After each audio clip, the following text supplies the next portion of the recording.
Assalamualaikum warahmatullahi wabarakatuh to the panels, Madam Zahra Hamigul and Puan Hadliza Abdul Rahman. Firstly, I want to thank you to our lecturer, Madam Lizawati bin Muhammad Yusof, because she helped me and my group a lot in completing the first task in company analysis until the last task, which is presentation project-based Viva Voice company analysis. In the presentation, our content consists of financial analysis and technical analysis. So, firstly, we will move to the financial analysis that was asset structure, which is comparative current asset with non-current asset. Before that, my name is Nur Afnan bin Isa. I'm from JBA 1145F. Firstly, it shows the non-current asset for Aeon companies will keep increase over the 5 years. The trend was in an uptrend movement from year 2015 until 2019. In the year 2015, the total asset for Aeon was recorded the lowest compared to the other years. Next, I will move to the next presenter. Assalamualaikum. My name is Musa bin Muhammad Shafri, and now I will explain about the financial structure. The financial structure refers to the combination of debt and equity used by a firm to fund its business. Aeon had their best value of current liability in year 2017 with amount of 2.265 billion, which is the lowest. Aeon supposedly not having any difficulties to pay what they owe, as the amount of current ratio for 2017 is 0.34 times. This proves that Aeon could afford the payment for the debt. Year 2017 also had the lowest value of non-current liability, which amount to 180.86 million, which is the best. In 2018, Aeon had the highest value of equity, which is 2.020 billion. It is a pleasant news to the shareholder, and Aeon had this opportunity to maintain the position of their shareholder. Okay, next I will pass back to the next presenter for horizontal. Next is horizontal analysis. Firstly, current ratio. The current ratio for Aeon is 0.36 in 2019. Next, the current ratio for Parcel is 1.32, and the current ratio for QI Resources Berhad is 1.52. And also the current ratio for 7-Eleven is 0.56. The highest current ratio among the 5 companies is Padini with 3.92. Next is quick ratio. The quick ratio for Aeon is 0.055. Secondly, the quick ratio for QI Resources and 7-Eleven is 0.95 and 0.23. The fourth company is Parkson with 1.15, and the highest QR among the 5 companies is Padini with 2.58 times in 2019. Next is net working capital. The higher net working capital among the other company in the figure or the table is Parkson is RM 700910. The net working capital of Aeon and 7-Eleven is in negative, which is RM 1579 747 and RM 336526. The next two company, which is QL Resources and Padini, has a good net working capital with RM 5065450 and RM 602398. Next is account receivable turnover. The account receivable turnover for Aeon is 91.33. They make it the highest among the other company in the table. Secondly, for QI Resources and 7-Eleven is 9.57 and 31.11. Thirdly, the ART for Padini is 30.84, and the lowest ART among the company in the table is Parson with 6.93. Next is inventory turnover. The inventory turnover for 7-Eleven is 21.35. That will be the highest in the figure, and the lowest is Padini with 3.91 times. The other 3 companies such as QL Resources, Aeon, and Parson is at 5.12, 4.00, and 5.03 in the year 2019. Next is total asset turnover. Total asset turnover for Padini is the highest on 2019 with 1.87 times, and the lowest is Parson at 0.47 times. The other 3 companies such as Aeon, 7-Eleven, and QI Resources has the Tato at 0.69, 1.66, and 0.98. Next is average collection period. It shows that the average collection period among the company is Parcel with 52 days is the highest, and the lowest is Aeon with 4 days. The other three companies such as Padini, 7-Eleven, and QX Sources is at 12, 12, and 38 days in the table. Next is fixed asset turnover.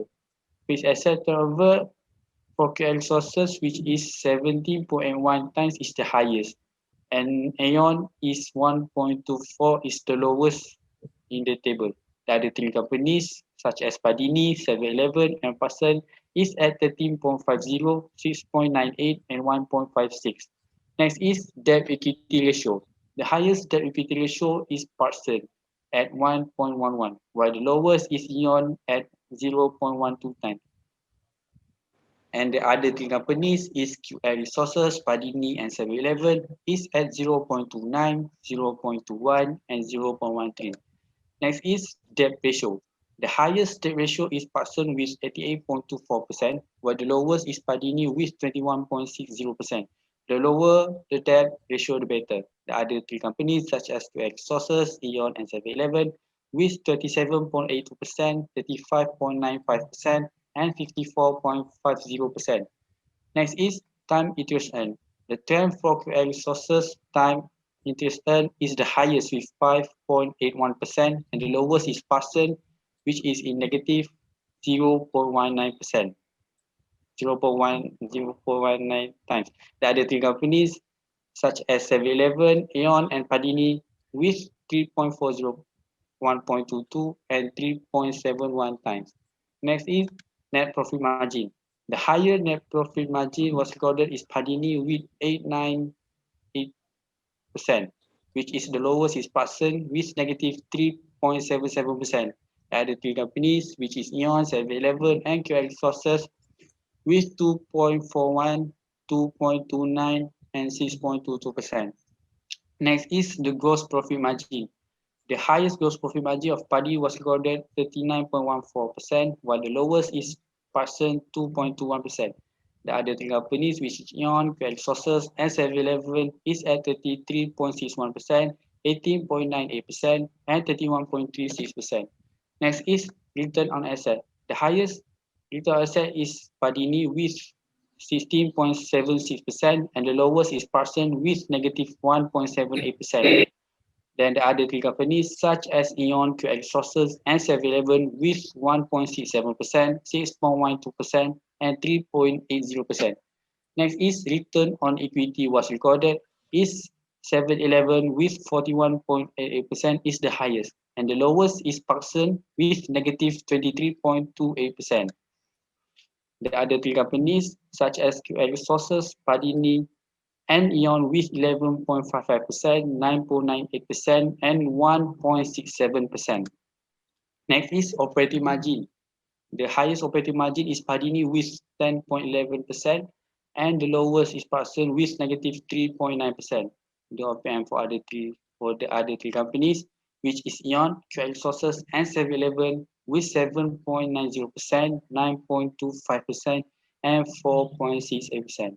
Next, I will pass to the next presenter, which is Musa, to present about vertical analysis.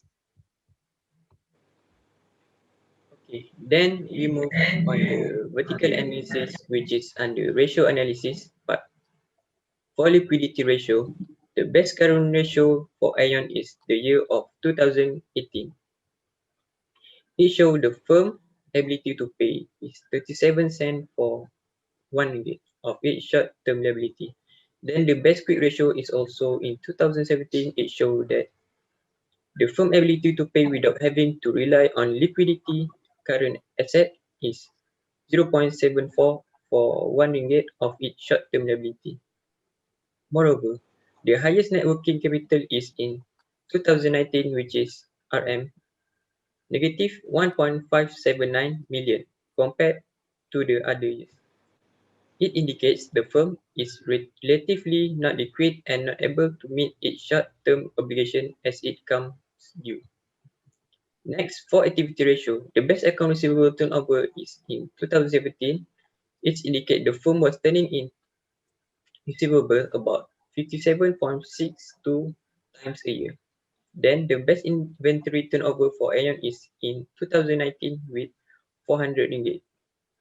It shows the firm effectiveness is inventory management is relatively good as with 1 ringgit investment in inventory. The best total asset turnover is in 2017. The firm only managed to generate 94 cents for 1 ringgit investment in its overall asset. Furthermore, Aeon best performance of average collection period is in 2018 and 2019 with 3 and 4 days due to shorter period is preferred as the cash cycle is lower. Then for fixed asset turnover, in 2019, the firm managed to generate RM 1.24 for 1 ringgit investment in its overall asset. Next, for leverage ratio, the lowest debt equity ratio, which is 0.12 times in 2019, is the best, which indicates investor funded the operation more than the creditor have. Then the best debt ratio for the 3 years in 2017 is 47.02%. Moreover, the highest time interest earned for the company with the period is 3.55 times in 2018, which is the best, and it indicates the company has made enough revenue to pay their interest expenses. Next, for profitability ratio, the highest net profit margin was recorded in 2017 with 2.55%. It shows that Aeon is effective in managing the cost in producing their product or services. Then the highest gross profit margin for the company, which was the best, was recorded in 2019 with 33.61%. Furthermore, the return on asset for the company strongly recorded in 2017 with 2.38%, which is the highest. The return on asset will indicate the level of profit of the company will receive. Moreover, the highest return on equity for Aeon recorded was 2.38% in 2017. Lastly, the highest operating profit margin was the company was recorded in 2019 with 7.990%. It indicates that Aeon is efficient in their pricing strategy, management of raw material and labor costs. That's all for me. I will pass back to the next presenter. Hi, Assalamualaikum. My name is Muhammad Irfan bin Ahmad Nasaruddin. So I will be explaining about the risk analysis. As for the risk analysis, the average return of Aeon Malaysia Berhad Company is at 0.0996%, which is lower than KLCI. As for 0.1188 for over 3 years, it indicates that KLCI has greater return. Based on the table above, indicates that variance and standard deviation of Aeon Malaysia Berhad low risk with 3.8899 and 1.9723. Meanwhile, KLCI exposed to high risk with variance 18.0723 and standard deviation 4.2512. Coefficient of variance 1 unit return of stock Aeon Malaysia Berhad is at 0.5070 unit of risk compared to stock KLCI, which 1 unit of return of stock KLCI is 35.7751 unit of risk. In addition, it also shows that Aeon Malaysia Berhad have low beta than KLCI with 0.0184 and 0.3118 respectively. As for regression analysis, the table shows that Aeon Berhad and Padini Holding Solutions are low risk because their beta is less than 1. The other 3 companies are risky because their beta is more than 1. As for rate of return, based on the table above, all of the 5 companies have to gain profit because their return is positive.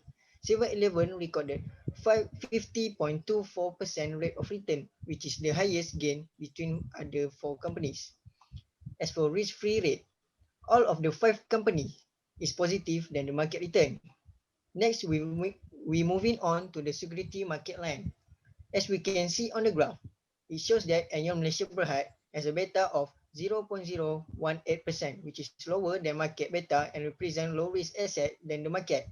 It is in line with the general financial theory of low risk, low return. Investors will take it slowly to purchase the asset to the point where the price rose up and the returns are high enough for them to lie on the security market line.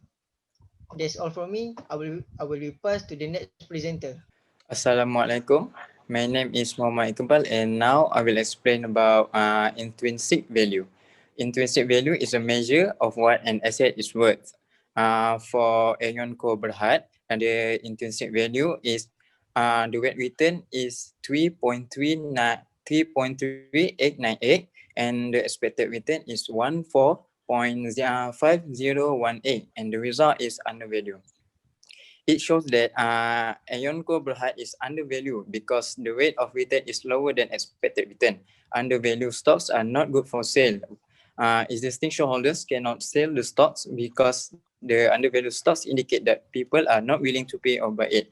Same goes to KLCI intrinsic value, which is the rate return is 1, the expected return is 7.114 and the result is undervalued. KLCI's intrinsic value is the same as the Aeon that the undervalued stock are not good for sale opportunities. So we will be moving on to comparative performance index. For comparative performance index, Aeon company performance went to downward along the entire year 2017 if compared to Bursa KLSE performance chart.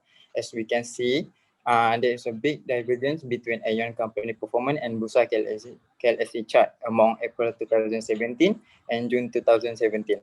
Bursa performance chart climbing high at the ended and at 23.4% before it is downward at the end 2017. Meanwhile, the performance from Aeon companies fall until the reach point negative 46.9% at March. Starting from March 2018, both of performance chart of Aeon and Bursa started up to rise up on middle May 2018. Aeon reached their highest peak of their performance across the line around 2%. Meanwhile, Bursa reaches their highest peak in year 2018 at 0.39%. After which at the peak, Aeon performance going downward from middle 2018 to year 2019 until the end of 2020.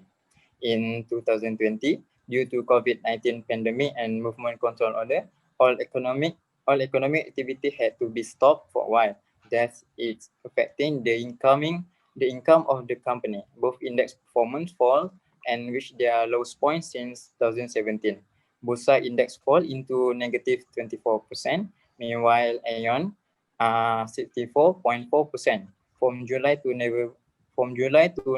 November 2017, the stock market recovers at the highest point. So I will pass to the next presenter. Assalamualaikum warahmatullahi wabarakatuh. My name is Muhammad Amiruddin. Today I want to share to madam about performance chart Aeon with their competitors. During this year, see that Aeon performance chart is always consistently under the 0%. Meanwhile, there are three competitors outperform compared to the Aeon, which is QL Resources, followed by Padini and 7-Eleven. Aeon is in the fourth place, and only Pakcen is underperformed. Now I will give back to Iqbal to continue.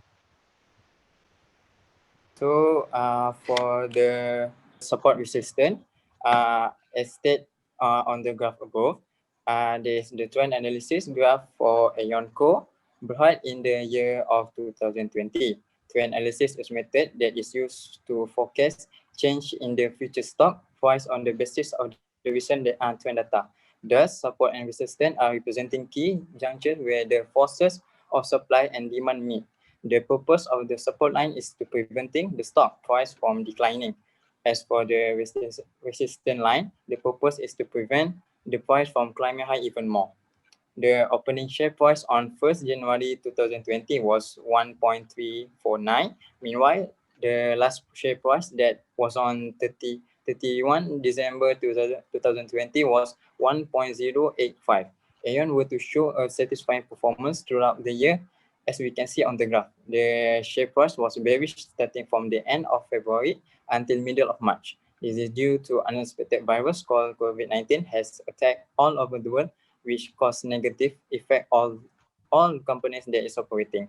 And start from that, the graph shows that the indicator is starting bullish, start from April and resistance at 18 May 2020 at the price 1.70. After the resistance, the graph shows that the indicator start bearish until the lowest price 0.649 at November. After that, the price is start to bullish until at the resistance price. So I will pass to the next presenter. Now I will share about analysis signal in the short term. For the MACD, the short-term graph above show there is no buy signal in the first week, but the signal is strong enough. In the week 3, there is a buy signal that can be related to the investor to buy the stock. For the RSI index, based on the chart of the short-term analysis, in the 3-week period, the RSI indicator signal, which is buy and sell signal. It happened because RSI line is already more above line 7% or across below 30%. The first week, we can look that the RSI is above 70% line that the investor can sell the stock because the price is rising.